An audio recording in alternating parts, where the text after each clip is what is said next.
Ainda era cedo em Islamabad quando o dia começou a ganhar forma.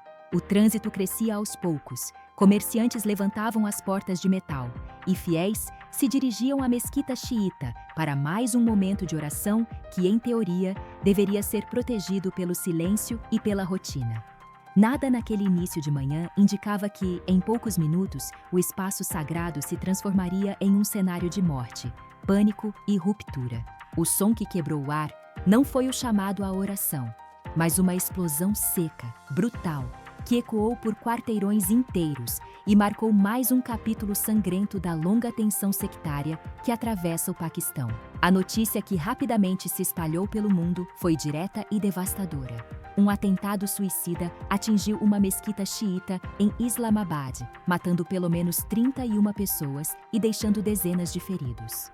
O ataque ocorreu durante o horário de maior concentração de fiéis, o que ampliou o número de vítimas e aprofundou o impacto psicológico do atentado. Equipes de resgate chegaram em meio a destroços, corpos e gritos, enquanto hospitais da capital entravam em estado de emergência.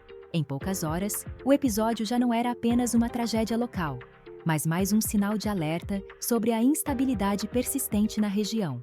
O que aconteceu, em termos objetivos, foi um ataque planejado para atingir um alvo simbólico. Um homem-bomba conseguiu se aproximar da entrada da mesquita e detonou os explosivos no momento em que fiéis entravam ou deixavam o local. As autoridades confirmaram rapidamente que se tratava de um atentado suicida, descartando a hipótese inicial de explosão acidental. Investigações preliminares indicaram falhas no perímetro de segurança, apesar de a capital paquistanesa ser considerada uma das cidades mais protegidas do país. A identidade do agressor ainda estava sob apuração, mas o método e o alvo apontavam para grupos extremistas já conhecidos. A cobertura da mídia de centro tratou o ataque com um tom sóbrio e institucional. Veículos desse espectro focaram nos fatos confirmados, nos números oficiais de mortos e feridos e nas respostas imediatas do Estado. Destacaram declarações do governo paquistanês condenando o atentado, promessas de investigação rigorosa e reforço da segurança em locais religiosos. O enquadramento central buscou evitar especulações, ressaltando que o Paquistão enfrenta há décadas a violência de grupos extremistas e que, apesar de avanços recentes no combate ao terrorismo, o risco permanece latente. Houve também espaço para contextualizar o histórico de ataques contra a minoria xiita, apresentando o episódio como parte de um padrão recorrente, ainda que não inevitável. Nesse mesmo eixo de centro, a narrativa enfatizou a dimensão humana da tragédia sem recorrer à linguagem inflamada. Histórias de vítimas, depoimentos de sobreviventes e relatos de socorristas apareceram como forma de dar rosto aos números. A preocupação foi mostrar o impacto imediato na população civil e reforçar a ideia de que o atentado não foi apenas um ataque a uma comunidade específica, mas a estabilidade e a segurança do país como um todo. O terrorismo, nesse enquadramento, surge como um problema estrutural que exige respostas institucionais e cooperação internacional.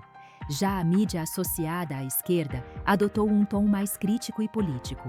Embora também tenha confirmado os dados básicos do ataque, esse campo de cobertura avançou para discutir responsabilidades mais amplas. O atentado foi apresentado como consequência direta de anos de instabilidade regional, guerras por procuração e falhas sistêmicas na proteção de minorias religiosas.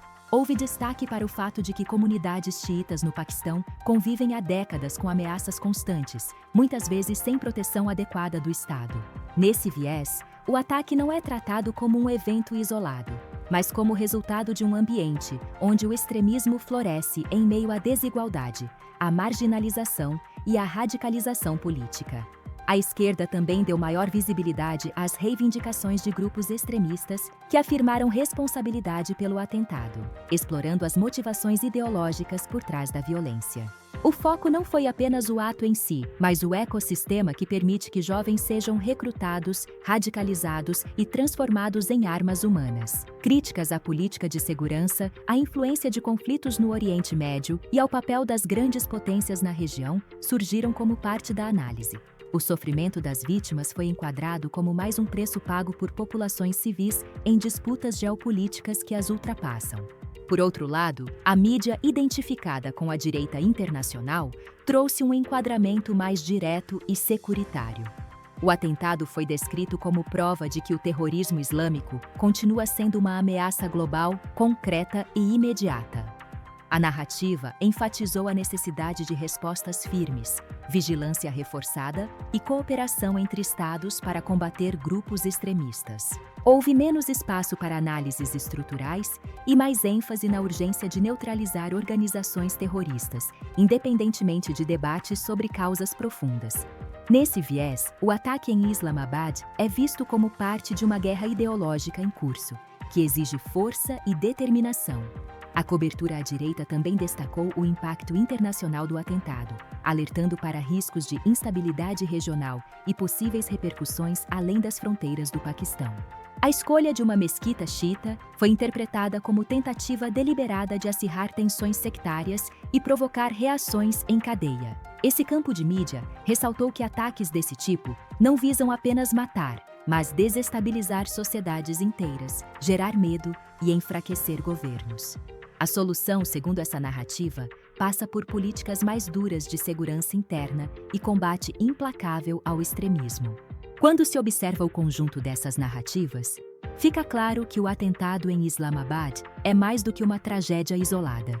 Ele expõe as camadas de conflito que atravessam o Paquistão, desde disputas sectárias internas até pressões regionais e globais. A mesquita atingida não foi escolhida ao acaso. Ela representa uma comunidade historicamente vulnerável, frequentemente usada como alvo para mensagens de ódio e intimidação. Ao mesmo tempo, o ataque evidencia os limites dos avanços recentes no combate ao terrorismo, mostrando que a ameaça se adapta, muda de forma e continua presente. O contexto mais amplo ajuda a entender por que episódios como esse continuam a ocorrer. O Paquistão ocupa uma posição estratégica em uma região marcada por guerras, rivalidades e fluxos constantes de ideologias extremistas. Grupos armados encontram terreno fértil em fronteiras porosas, tensões internas e crises econômicas. A violência sectária, em particular, permanece como uma ferida aberta, explorada por organizações que se alimentam do medo e da polarização religiosa. No encerramento dessa história, não há respostas simples nem finais reconfortantes. O atentado em Islamabad deixa um rastro de luto, perguntas e insegurança. Ele reforça a percepção de que a violência extremista não é apenas um problema de um país ou de uma religião, mas um fenômeno que desafia estados, sociedades e narrativas. Enquanto governos prometem justiça e segurança, famílias enterram seus mortos e comunidades tentam retomar uma rotina marcada pela ausência. No silêncio que segue à explosão, fica a pergunta que atravessa todas as coberturas, de centro, esquerda ou direita. Até quando a fé, o espaço sagrado e a vida civil continuarão sendo transformadas em alvos?